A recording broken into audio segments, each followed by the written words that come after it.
problema natin, Lola? Kami po, halos doon po kami nalitaw sa aming lupa. Anong lupa to? Lupa po yun ang Velasco. Ang inaalam ko, yan ba'y agricultural na lupa? Agraryo ba yan? O yan ba'y napamana ng gobyerno? Iyon po talagang pag-aaring mismo po ng Velasco. Bakit na ho na? Para maganda na ho bago kayo nagbibili-bili, baka mali yun ang bili ninyo eh. Sino si Alejandro Corpus? Yun po ang aking mister. Okay. Nanalbaho po tena ng Velasco. Binabasa ko ho itong certification. Lola, makinig ho kayo.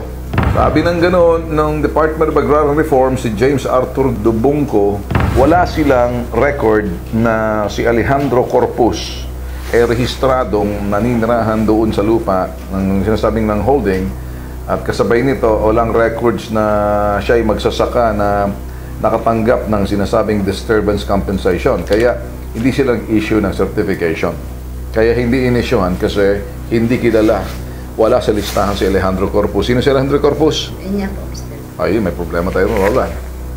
Base doon sa record ng Land Improvement Documentation, LTIDC, dito sa Management Information System Department ng Agrarian Reform, na yung Certificate of Land Transfer, TLT number 0310444. Sabi nila, nung kanilang ginawang pagbeberipika, ito ho'y sinulat na ngayon ng Department of Agriculture, Mr. Alejandro Corpus, para sa inyo to.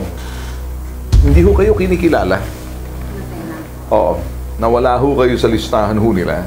Sabi ho rito sa sulat ho ng 30 ng Hunyo ng karang taon, sa inyong kahilingan na magkuha ng sertifikasyon, siya ho'y hindi ho siya nabigyan ng bayad. At wala raw records na na makikita ng si Alejandro Corpus.